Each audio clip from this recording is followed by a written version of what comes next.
Hello, Tisha. Hi, Jen. How are you doing? Listen, other than everything falling apart in the last week, fine, good, great. That's it. That whole being a teacher end of the school year, there's like a push that I feel like is different than for the parents of the students. Yes. I mean, I shouldn't say everything's been falling apart, but yeah, work is a little hectic because it's like report card time, and then my house was struck by lightning, which meant that in the last week I've dealt with trying to get cable back, trying to get internet back, trying to get a new television and a new sound bar and a lamp that broke and the hot water tank stopped working. And I was hosting 12 basically 7-year olds for my daughter's birthday. I'm thinking, why am I hosting 12 children in my house when I had no hot water? Anyways, I survived somehow, some way. And I bought a lottery ticket today because I figure good things are coming. They have to be coming, right? I think the That's purchase of becoming. a, I yeah. legit bought a lottery ticket today. I mean, I think a lottery ticket purchase is wise. And something else really huge happened last week that I don't even know if you know happened. I don't Maybe think you do so. know. I don't think so. I had a follow up with my oncologist and I continue to be cancer free. Yes, And so that marks 3.5 years for me. that's huge. Yeah, that is huge. So That's that was huge. happening, but I had no cable or internet. And then my kids' school went on lockdown because there was a shooting in the area. It was just a crazy week last week. It was just insane. It was. But here I am. Now, it is important to note for you listeners who are not in our like neighborhood, there was a shooting in the area, but it was by police. Yeah. And it was not in the same way that the recent Texas shooting was. And it doesn't make it less No. scary because schools were put on lockdown. But when it comes to those kinds of events, I do think we are Well, privileged here in Canada just because of the oh, of course. inaccessibility of those kinds of weapons.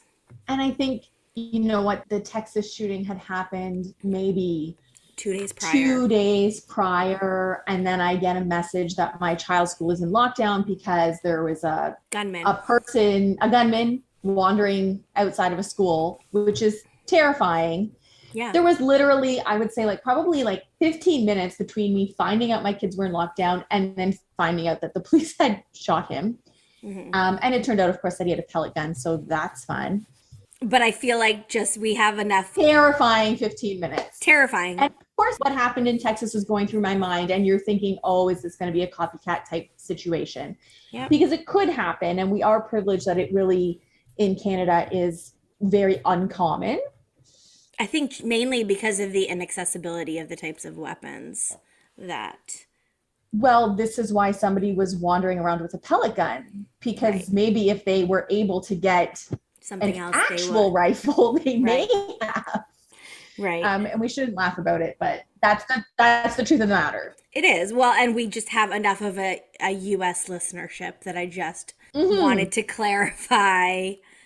Again, not that it wasn't scary, not that we don't take it seriously, but it was definitely not at the level of recent happenings in the US. No, no. And I don't know if it's just backtracking to when Tisha's house got struck by lightning. I actually was out of power for 36 hours, which Yeah. I was essentially okay with, but Logan, my eldest, like literally thought it was like a personal attack on us because on our little court, we were the only ones without it. If you Oh keep going down the street and no. around the corner, those people did not have power, but on our little, Right. 14 house court, we were the only ones without it. And like this 9-year old, So guys, somehow you're on the grid for the street kind of adjacent to you.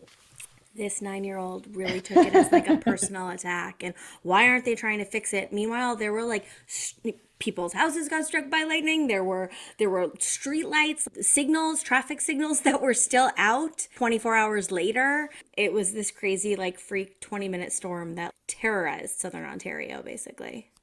Yes, it's crazy. I saw tons of pictures of people with like trees through their homes and Yeah, it was crazy. Well, yeah. what the source of ours was that a tree fell down, bringing down power lines, and it fell onto a car that had people in it. That thankfully nobody was hurt. Oh, wow. But I think because of, traffic lights on major roads were out, I think they just turned off any power that drew from there and went to go Yes. fix more pressing things, Yeah. which, That kind of makes sense.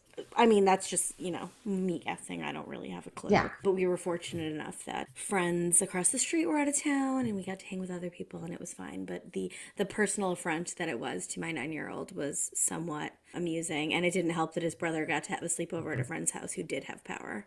Oh no. Oh yeah, no, that's an extra burn. Like I feel that in my soul for him. You know what? He could have had a sleepover at someone else's house, but he's not really that kid.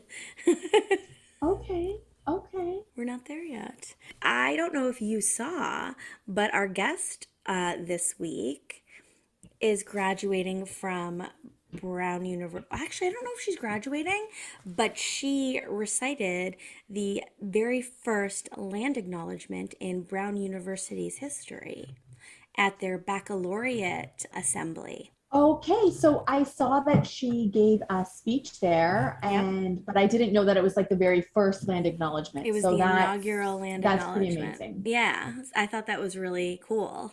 Yeah, I have to say that when we recorded this episode, I was so sick, like so sick. And I think you might even hear me like coughing and sneezing during the episode, but I got off after we recorded it and I walked into the room where my husband was and I was like, I am a better person. Like that is how I felt. That is exactly what I said. I'm like, I just in that hour and a half became a better person because I have met Sherente. That Sherente is is actually how I felt. Yeah. Well, and it's funny, I remember before I even started editing it, you were like, oh God, I barely remember that. I was so sick. And I'm listening to it and I'm like, she is like on it and extremely insightful for somebody who is like looking back and saying how sick she was. But Sharente, she was just amazing. And we will actually have a conversation about pronouns at the beginning of the episode because Sharente is two spirits. So they're our first two spirit person that we've had on the show, which I think is really cool. And Yeah. it's funny to me that Tisha found them because their tribe and their people are from where I'm from. Like they're the indigenous people to the region in New England where close to where I'm from. So it was doubly interesting to me because I learned a lot about stuff that I kind of feel like I should have known, but definitely was not in the history books that I learned from as a student. Yeah. I mean, okay, guys, just listen to this episode and you'll see what I mean because Yeah. wow. And actually, I'm going to Yeah. post on our Patreon on Carling's episode, which is amazing. And Ooh. yeah, that's going to happen on Thursday. So you should go to Patreon and listen to that.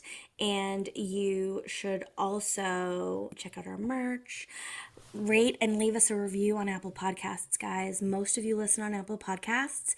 And even if you don't, if you have an iPhone, if you could go to Apple Podcasts and leave us a review, that is huge. It makes our day. I guess this is releasing at the 1st of June, but we're recording this intro in May. And so it's still my birthday month. So you can give it to me for my birthday present, like I asked you last week. And listen to every word of this episode. And I hope you really enjoy it. Hi, and welcome back to the Now What Pod. I'm Jen. And I'm Tisha. Today we are going to be joined by Sherente. Did I say that correctly? Yes.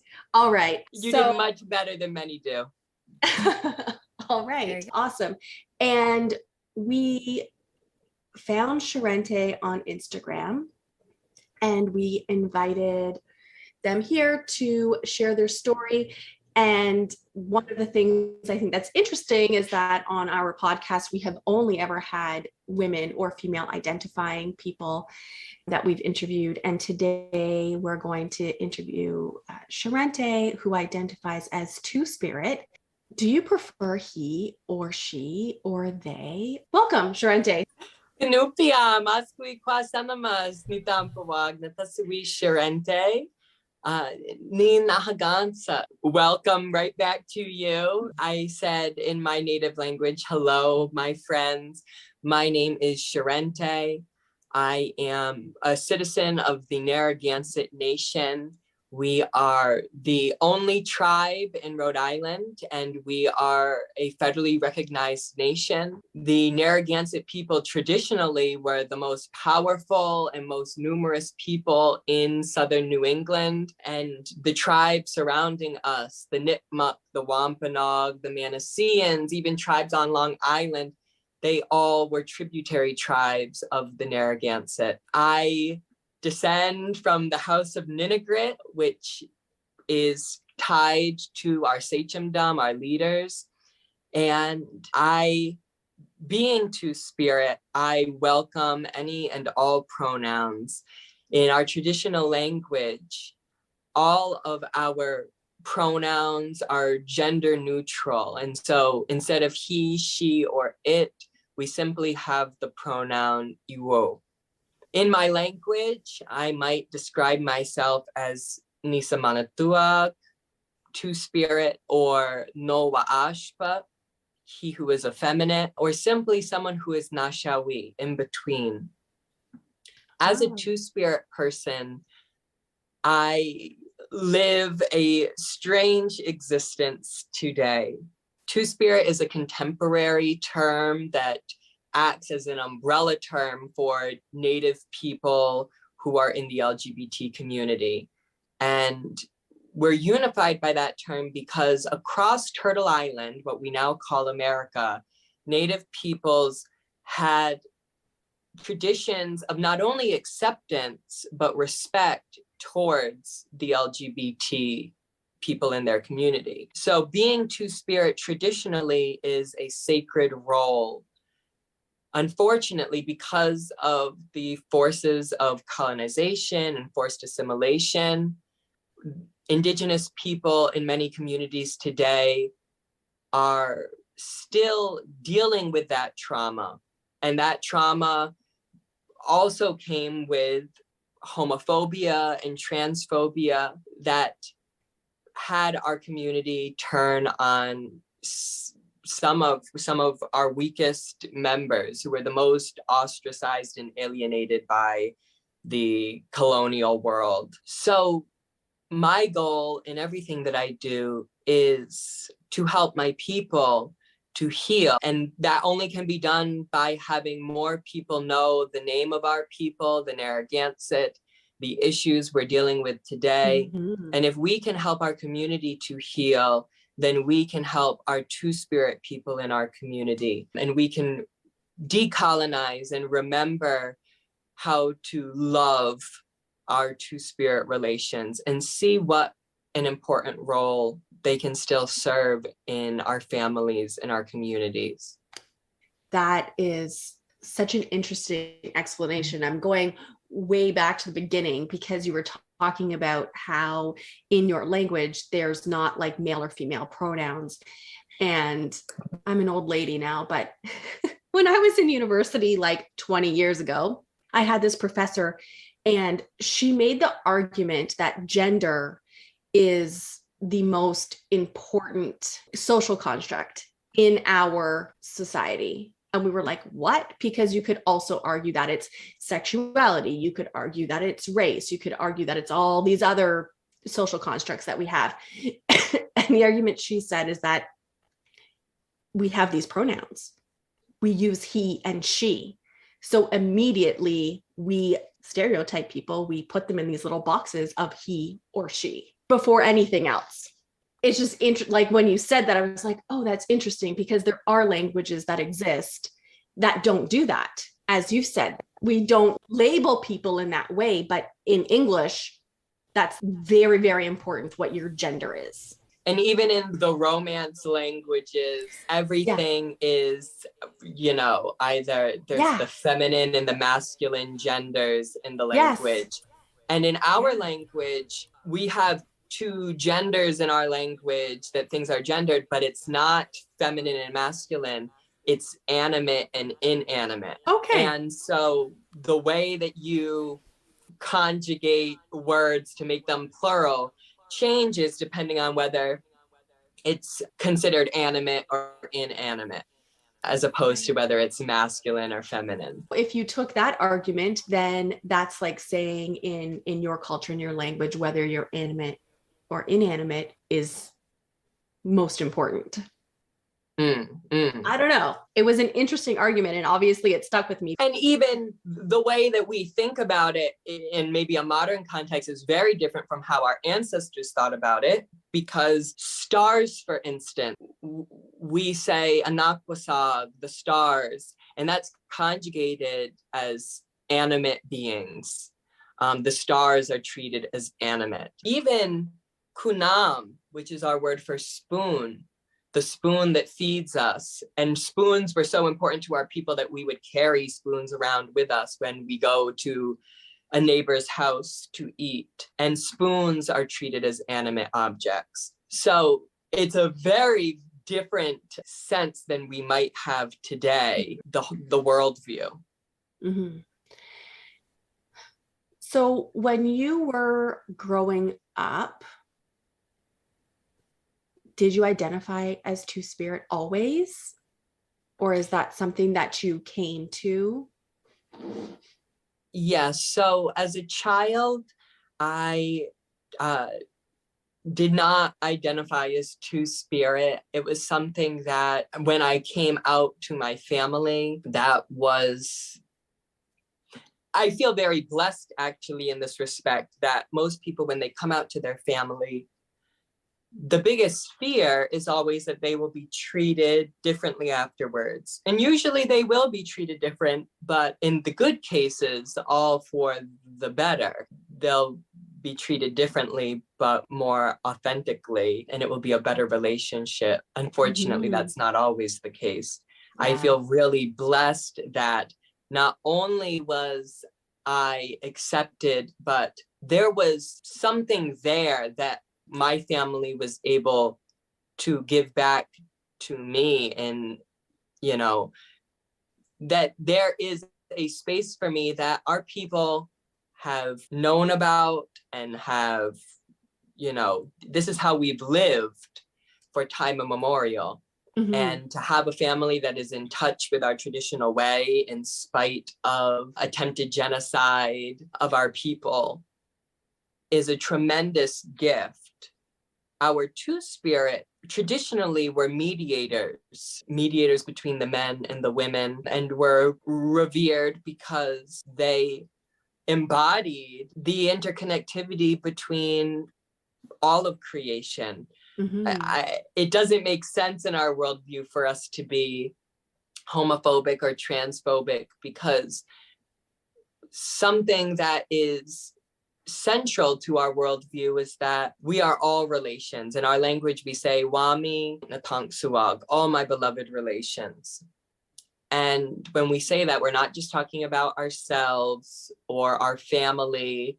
We're talking about all of our four-legged relations, all animals, all of the trees and the plants, everything in this world, because we all share a same point of conception. We all are the children of Mother Earth. And because of that interconnectivity, that's something that we always need to remember and hold on to.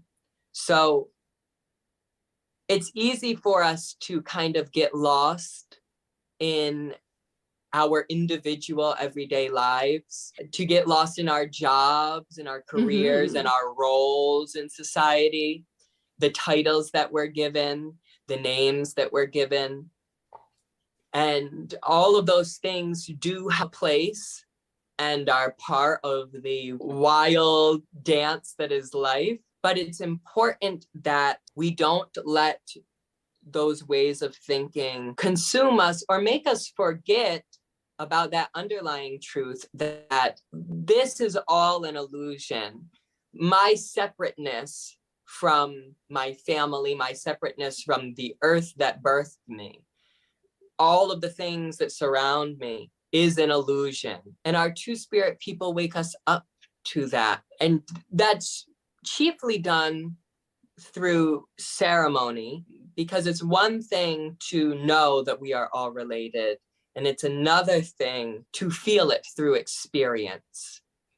Mm-hmm. And all of our ceremonies, even our dances, are a form of ceremony. And our dances, where we all move in the same manner to the same rhythm, that rhythm being the heartbeat of Mother Earth. What we are doing is bringing ourselves as close as we can to remembering that feeling of oneness, so that we may hopefully carry it with us when the time comes for us to ask one of our relations to give up part of themselves so that we may eat, or we may build our homes, when we take from the trees or from the waters the fish, or from the woods the deer, so that we may treat them with respect and as a relation, in the way that the same sorrow and thankfulness that we would have if we had to give up part of ourselves when we take. And in that way, we have a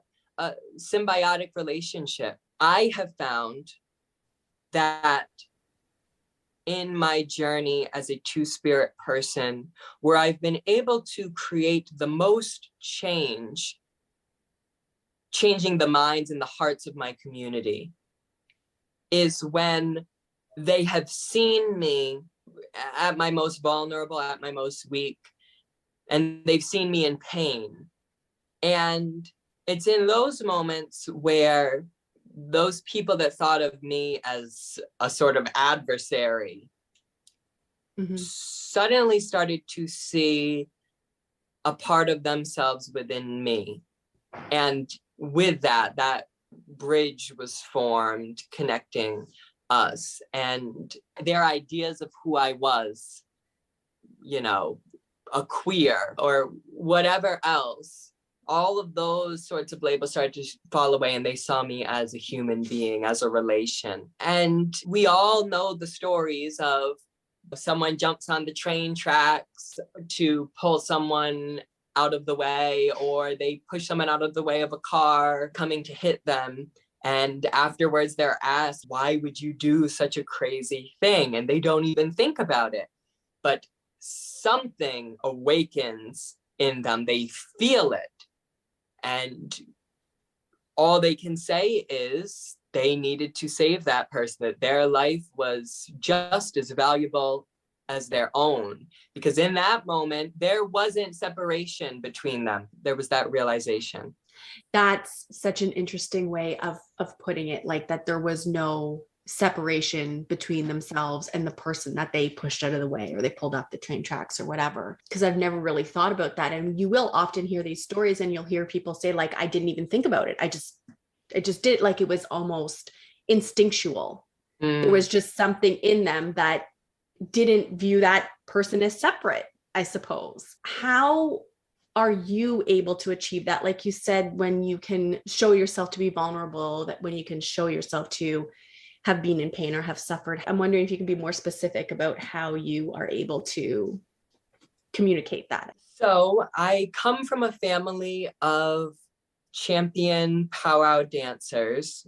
Powwows are intertribal events where Native people come together and celebrate. Today, they have been influenced by an amalgamation of many different tribal traditions, but the Narragansett actually have the oldest recorded powwow in our nation's history. Of course, there are many other similar traditions that have been going on for time immemorial, but the Narragansett tribe has had our August meeting powwow recorded for over 300 years. And the word powwow actually in our language means a medicine person, powwow. And our medicine people were of great importance during these events because traditionally these were Thanksgivings. Our August meeting powwow, we give thanks for the harvest of the green corn. And we actually had Thanksgivings all throughout the year that correlated with the lunar calendar. I'm born in the moon of strawberries, where we have our strawberry Thanksgiving in June. And at these powwows, one of the main things that we do is dance. And when we dance, we call the spirits into motion with us, and we give thanks. So when we dance, it is always a prayer. And I've danced my entire life since I was in my mother's womb, and she went out into the circle pregnant with me. And after coming out as Two-Spirit, I realized that I needed to dance in a style of dance that was authentic to who I was. Because in contemporary powwow, dances are categorized between men's dances and women's dances. Our traditional social dances, many of them are integrated between men and women, but most powwow competition dances are split. I decided that I would begin fancy shawl dancing, which is a women's style of dance that was created during the women's rights movement, and is really a great example of how Indigenous culture has continued to grow and change and evolve. And many people will go to powwows, and I encourage everyone that's listening to go to a powwow as a guest. They are events that are usually open to the public, and Native people want you to come. Many times people will come to powwows and will think that we are reenacting something, like we're doing a historical reenactment, but we're not doing a reenactment. We are very much continuing our traditional ways. And I realized that I needed to start fancy shawl dancing, or else my prayer would be empty and meaningless. I wouldn't really be giving thanks for who I am and what I have been given in this life. So going out to dance in a women's style of dance when I am a very well-known person in our tribal communities was something that my family knew would immediately create a stir and upset. And sure enough, I was told that I needed to take off my number, and that, I wouldn't be allowed to compete with the other girls. And all of the other girls that were dancing with me were friends of mine, supported me through this.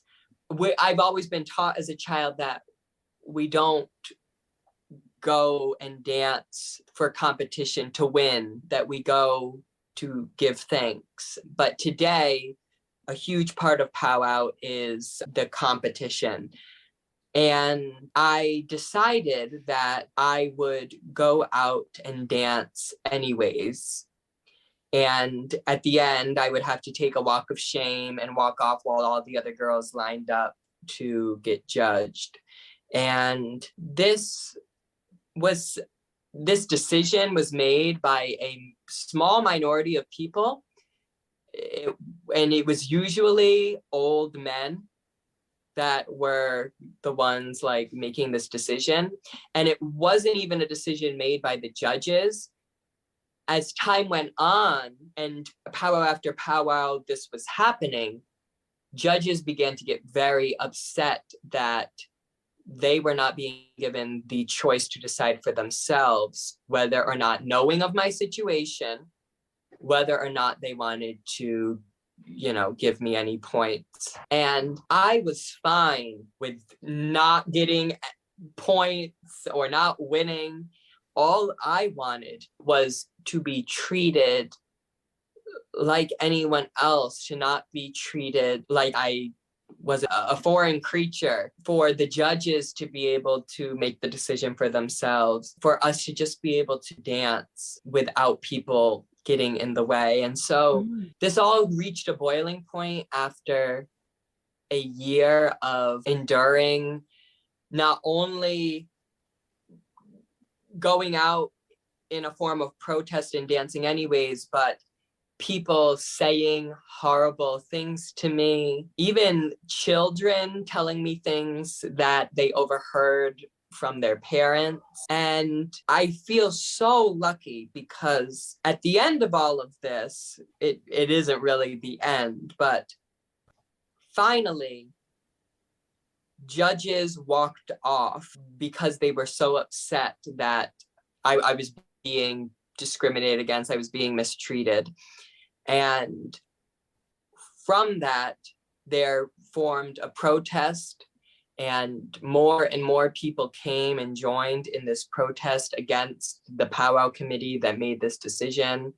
And when I danced, people threw money at my feet, and I was adopted by the Mystic River Drum Group, and the drum groups came out and supported me. And overnight, the tribe that put on that powwow received so much backlash from people who were upset and like found out that this was going on, that they formally apologized and sent a tribal council member to my home to apologize that this all had happened. This doesn't mean that that's the end of this journey. There is still so much more that needs to be done, but I feel so empowered knowing that there is a community that supports me, where before I thought there was none. And there are now new young Native people who are going out and have seen me and what I'm doing and are making fancy shawl regalias of their own to dance, or jingle dress regalias, and have the courage now to be themselves and to be part of our traditional practices, because so many Two-Spirit people feel discouraged from being part of these events because they feel like they don't have a place there. Right, because when it's male or female and you don't fall in one of those categories, then you don't belong there. Yeah. I was thinking, and we talked about this a little bit before we started recording, this idea that I guess really came about because of the colonizers that othered Two-Spirit people in a negative way. As far as the competition aspect of the powwow, because I actually have been a guest at a powwow before, just here like locally at a school in our neighborhood, and there was no competition at that one. Is that like what is the purpose of the competition? Because my understanding of powwow dances, and you've kind of touched on it, is they're sacred. So was the competition something that also kind of came around from being colonized? Was it a way to raise funds for the tribes? You know, why is that being put on? There are many people today that still advocate for going back to, you know, traditional powwows before competition, before money, prizes, any of that. What I can say is competition is definitely a way to bring people into your powwow, but I think there might be a deeper connection here in that traditionally, the Narragansett people held Nakomos, which were great giveaways. Our people were noted by the colonists for our generosity, to the point where our people would give away almost everything they had to the poor in our communities, or even to strangers. The idea was that with this culture of generosity, no one will be poor or will be without. No one needs to worry about giving away too much, because someone will always be able to help you in return. And I think my mother and my aunt and my grandmother talk about a time at our powwow where instead of prize money, people were given gifts. My mother received a small doll after dancing once that she talks about, or you might receive a little basket, and so I think that in many ways reflects our Nakomo tradition. I said that when I danced, people threw money at my feet, and that is a huge part of giveaways today at powwows. Powwows are very expensive. Creating the regalias, getting the materials, driving to powwows, getting food, all of these things cost money. And so it's a way of honoring the dancers and helping them. Yeah, and you then could use that money to have your regalia made, right? Yes. It's a way of showing the support of you. And it's interesting that people were showing you that support. Like, it's very beautiful, even though you couldn't be judged and you weren't officially part of the competition, to have the community reach out in that way really is special. And I can see how that could open people's eyes for others to see that, and for other two spirits to see that as well, right? Do you think, though, because you had said that your family is very well known because of your parents' involvement in the competitions, do you think it would have been different if it had been someone who was in a different family, like who was not as well known on the circuit? Do you think that would have been different? Do you think part of that contributed to your ultimate acceptance and even, the growing almost protest around you? Absolutely. I think about it all the time, how I think I've said it multiple times at this point, how blessed I am. It was a blessing and a curse, because my family is well respected in our tribal community, not just because of powwow dance, but my parents, when they were my age, they were giving dance classes, not just for our tribal community, but for other tribal communities, teaching the youth and whoever came how to dance in all of the different styles. And beyond that, my family is very active in our tribal community. My father was a environmental tribal police officer for a time for our tribe. And because we were so well known, all eyes were on me when I made this change. And so it wasn't like I could hide behind some kind of anonymity and people not know that I was Two-Spirit and that I was doing this. It was all on display. And I do think also I'm very privileged because of that, in that so many people were willing to stand behind me. And I think it's really a testament to my parents and the way that they have raised me and my 6 siblings.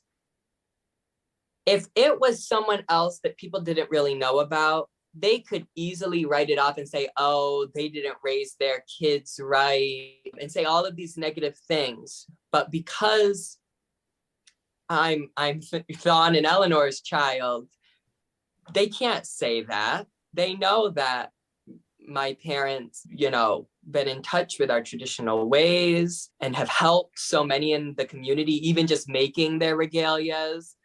So many a powwow.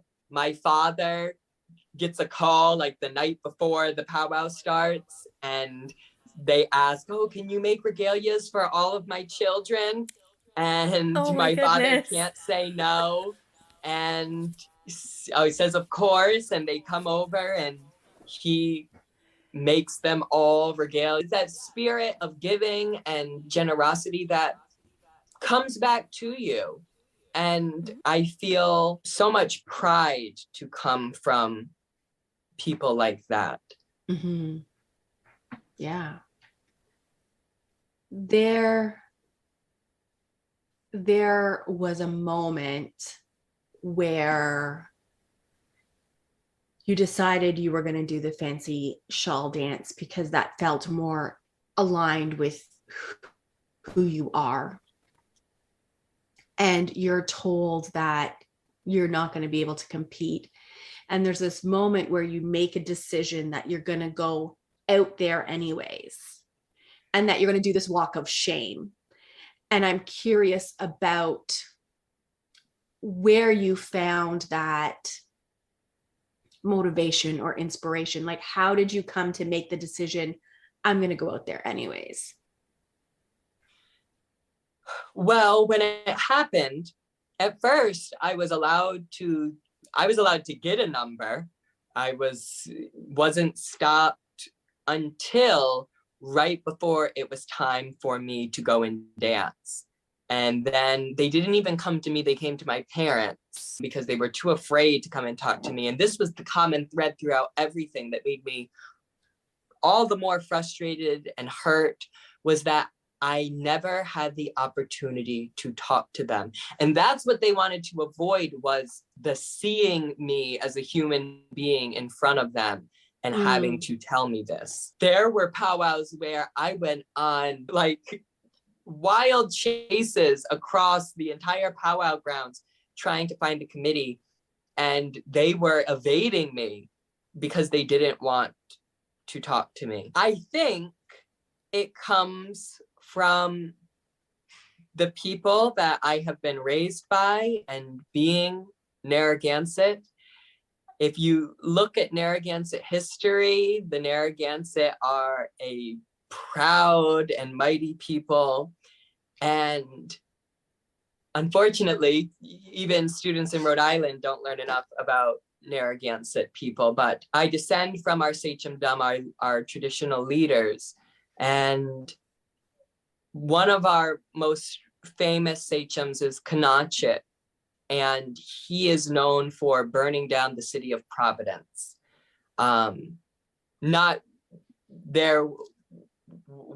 This happened after the Narragansett were massacred in the Great Swamp.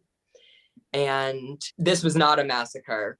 Tons of people did not die. I don't think anyone actually died from the burning of Providence, but it was a show of us reclaiming this land that was being taken and should not have been taken. And Knatchet was later captured. And when he was captured, he was given an ultimatum to either help the English and give up, be a traitor basically to his people, or to die.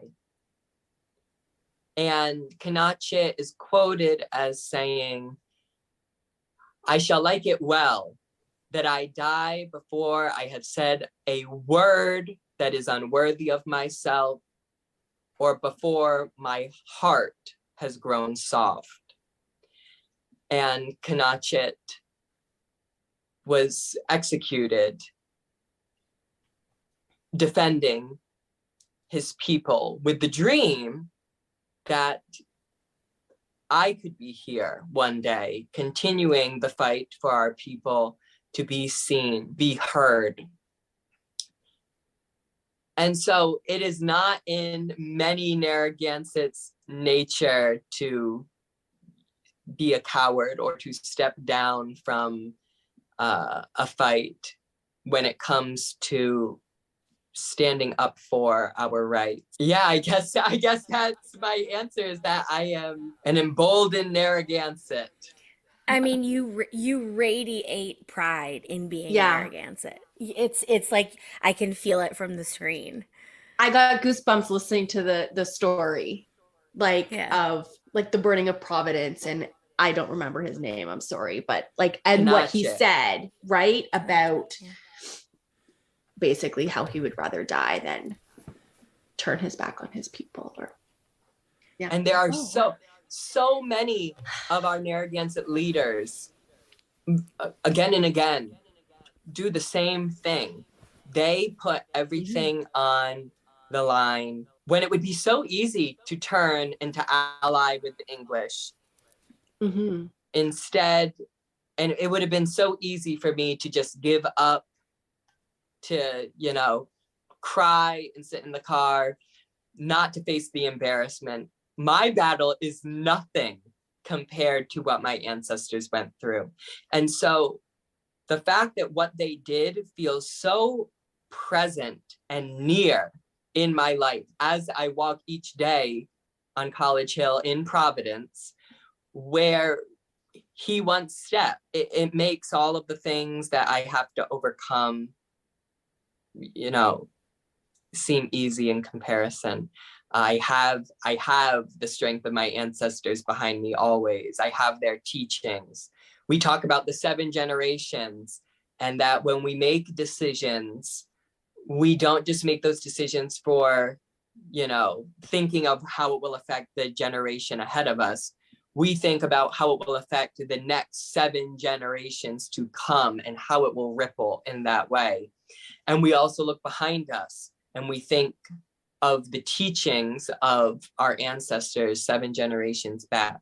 And 7 generations seems like a crazy long time, but I knew my great-grandparents, and some of my great-grandparents are actually still alive. And I hope, and I feel pretty confident that I will one day know my great-grandchildren. And between my great-grandparents and my great-grandchildren, that would be 7 generations. It does seem like such a long time, but it really is a drop in the bucket, right? 7 Absolutely. generations. It was in, this is going back a ways now, but the people making the decision to not allow you to compete were men, and we have a running theme here where it's always the patriarchy. It is. We Fuck the patriarchy. to women and now to spirit people who are typically not respected in the same way as men. Typically white men is where it goes. I would really imagine and hope that there aren't white men on the committee of powwows, but I'm sure they would try to be. If you'd let them take that power, they would.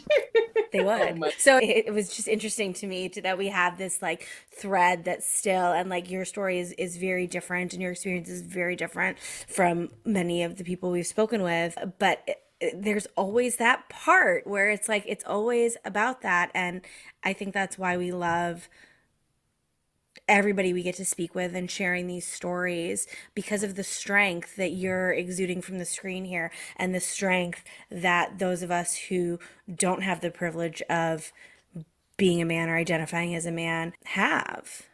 We don't have that privilege, right? And I'm just really struck also by your story because you have this rich history. Like your sense of your history and your ancestors is just, it's really inspiring. It's really amazing. I love hearing you talk about it. And it's interesting to speak to you as a two-spirit person because they were revered in your history. And then it was this stretch of time where you're now fighting still to be accepted. And that's wild to me, but then also beautiful that you not only have the love of your family, but it sounds like a lot of your community is so supportive of you. And you're like, what, 21? Younger? Older? Yes, 21. I always accidentally lie about my age, and people have to set Whatever. me right. You're a lot 21. younger than us. You're a lot younger than us.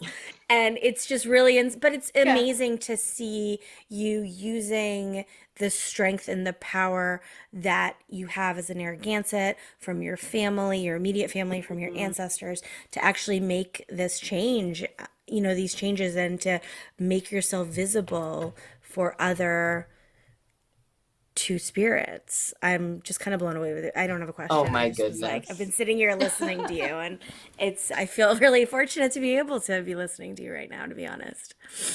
Thank Yeah, you. we've learned.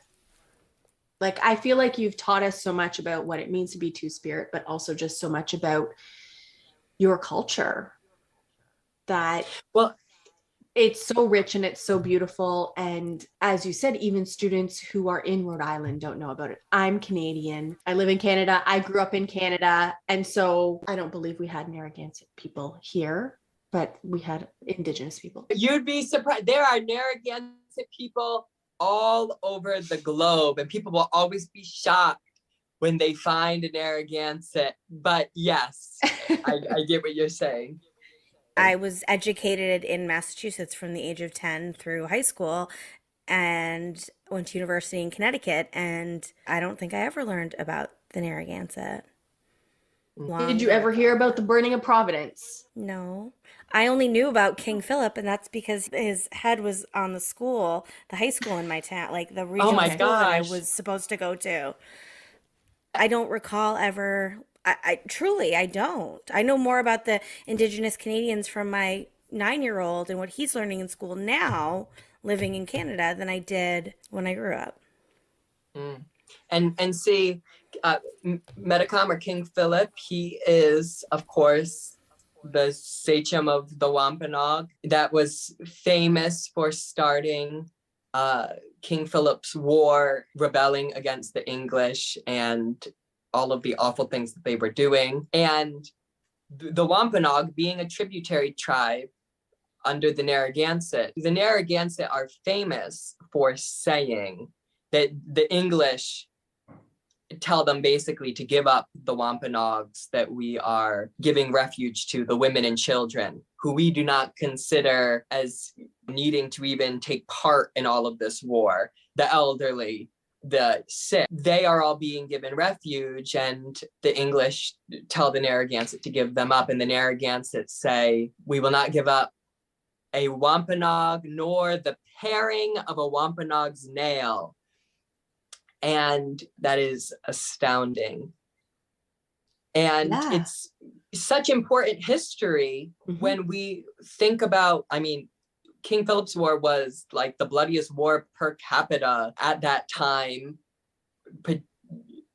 It is like a huge part of American history. The stories that you're telling us about your history and your ancestors is the reason that you're still here today and that your culture is still here today and alive, because if the English had its way, they would have wiped you out completely. Like, let's be real, right? And so you needed that. And you can see that idea that you said in your culture about thinking about 7 generations from now, right? That those people were not just thinking about themselves. These leaders were not just thinking about themselves. They were thinking about 7 generations from now. And how do we fight against these atrocities that are happening so that we can continue to have descendants in 7 generations from now. And so when you say that you're a strong people, you would be, right? Because you would have been descended from all of those people. Well, and the idea of being mindful of 7 generations, I think, relates to this idea that I think we're only really starting to understand now of generational trauma. So it's just the same idea that you have impact generationally with the choices you make as a people, as a society, as a community. Yeah. And that's really, but it doesn't just have to be from a trauma standpoint. It can be positive as well. The fact that we are invisible in your history books in school is not a mistake. The fact that you only learn about Native people with the first Thanksgiving, the fact that students, when they learn about Native Americans, they usually learn about what the natives ate, corned bean and squash, those kinds of things. The reason why they learned that is because that segues into what did the natives have to offer the pilgrims and friendship. They taught them how to live off the land and what foods to eat. And so a whole narrative is spun, framing this in the context of friend as opposed to the reality of what it was. When I think about, my ancestors and foods, one of our leaders, my Aunt Nomi, gives a long speech talking about how our waters were full of fish and our woods of turkeys. And if we don't act soon, we will all be starved because the English are allowing their pigs to come and destroy all of our crops and digging up our clam beds. And during that time, our people could not do anything about it, or else we would be forced to go to the colonist court and be tried unfairly. And we never were able to take Englishmen into our court of law and try them for the things that they were doing in our territory. And to what you were saying about women and being stopped by men, our people are traditionally a matrilineal society, a matrilocal society. Our women are the backbones of our communities. And I am so proud that I have 2 strong Narragansett grandmothers. When we even think about like our people in courtship, today you take the last name of your husband. And for our people, you join your wife's clan, and the woman makes the proposal to and decides who she wants as a husband, not the husband choosing a wife. I like that. So I mean, just a complete, in almost every sense, flip in worldview. And from what I see, all for the better. And that's why I think I like to speak so much about Narragansett people and culture, because we're one of the earliest people of contact. Verrazano in the 1500s was, I believe, one of the first colonists to record his journey to North America. And among the places he visits, he stops in the Narragansett Bay. And he writes that these are the most beautiful people on this voyage that he has seen, and that their manners and their way of life is so civilized and graceful, and they're so generous. They give away all that they can, that they're elderly, live to a long age, and that old age takes them in the end, that they are rarely sick. He talks about how tall we are and how fit we are. And, you know, when I think about, if I was given the opportunity right now to go back and live in a traditional way, to be back the way my people once lived, I would do it in a heartbeat. There is so much that we can take from our teachings. And not that I think that non-Native people should appropriate our traditions, because our traditions are specific to this place, and it doesn't make sense to try and take our regionally specific traditions and try and put them other places. But there are some fundamental truths that our people knew way back then and still carry with us now that I think all people can benefit from. Yeah, absolutely. And I have often thought, like, imagine if there was a world where the English had come here and adopted the values of the people that they met instead of what actually happened, and the ways in which our world would be different if it was based on a different set of values. It's just interesting to think about, right? Because well, and I wonder, because it was the English coming from a society that was not matrilineal, you have to wonder if that was one of the ways that felt threatening and wrong to them.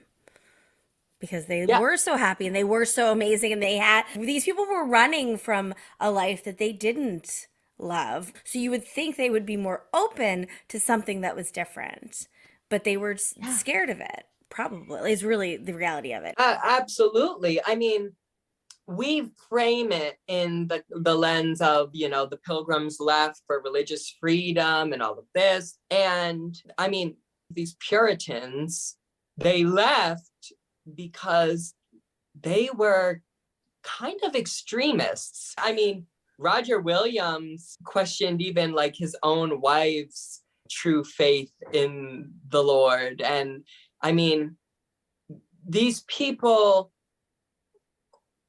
in their worldview could not be more different from us. I even think about our children.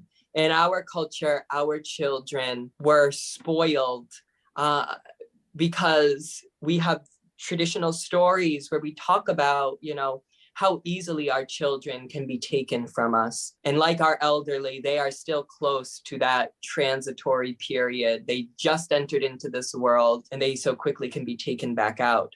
But the Pilgrims, they had their children, while they sat in chairs, their children had to stand while they ate, and like didn't get the same nice treatment that the adults had. And they were such religious extremists that even Roger Williams was kicked out of Massachusetts Bay Colony because he didn't ascribe to their particular type of faith. And our ancestors, the Narragansett, we oftentimes, when Europeans were trying to proselytize and convert us, we would say, "Akwi wapwawash," peace, hold your peace. That having this tolerance and openness for other people having their own faiths, and none of that being an issue for us. What I can't stress enough is that the English, themselves, like all people across the globe,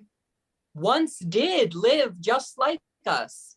They once wore feathers in their hair. They once lived in close proximity to the land and saw it as a relation, as opposed to seeing the earth and their bodies as, and the world as something derogatory or sick or evil or impure, and needing to have distance from the world or from the beasts, and needing to have dominion over it and controlling it, as opposed to making peace with it and having respect for it. I could go on and on. I love it. I really appreciate your time and you taking the time in finals week of your 2 degrees that you're doing right now. Yes.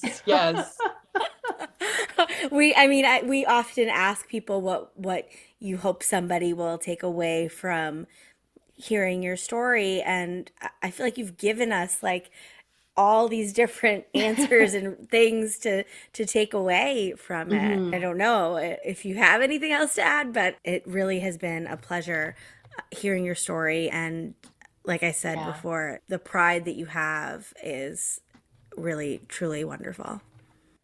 I'm so glad. If anything that I would add just at the end, and I know we're probably way over time, I can't help but think of all of the Narragansett people that have fought for the same goal of visibility.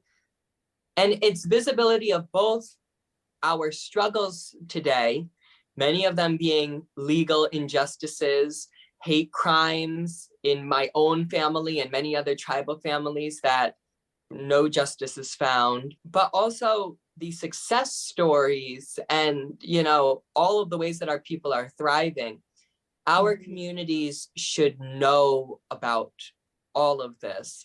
And it was just recently, I think it might have just passed, the Boston Marathon. And the Boston Marathon is a point of pride for the Narragansett people because my great uncle is Ellison Tarzan Brown, who won the Boston Marathon twice. And he went to the Olympic Games in Berlin under Nazi rule, representing the Narragansett people and representing the United States, and put our name on a global stage. And unfortunately, Ellison Tarzan Brown was killed by a group of white teenagers and never found any justice. But we can keep him alive by telling the story of his legacy. And running, like dancing, is another sacred thing for our people. Mind over matter, they often say when you run. And for us, running is like going to church. And there are so many incredible Narragansetts today that are smart, that are talented, and they simply need a platform to be seen. So I thank you guys for giving me this platform to be able to talk with you. Yeah. And I just love what you've said there in terms of like that fight for visibility, because yes, you want to fight for the visibility of your struggles, but also to have visibility of your successes. And I think sometimes people miss that. Yeah. Absolutely. Yeah. Thank you so much for Thank you so much being here and joining us. Thank you guys. Thanks for listening to the Now What Pod. If you've enjoyed this episode, leave us a review. Your ratings and reviews help more people like you find our podcast. Don't forget to subscribe and share this episode with someone you think would love it. You can find us on social media at the Now What Pod. Until next time, we're Tisha and Jen. Remember, your story matters and you do too.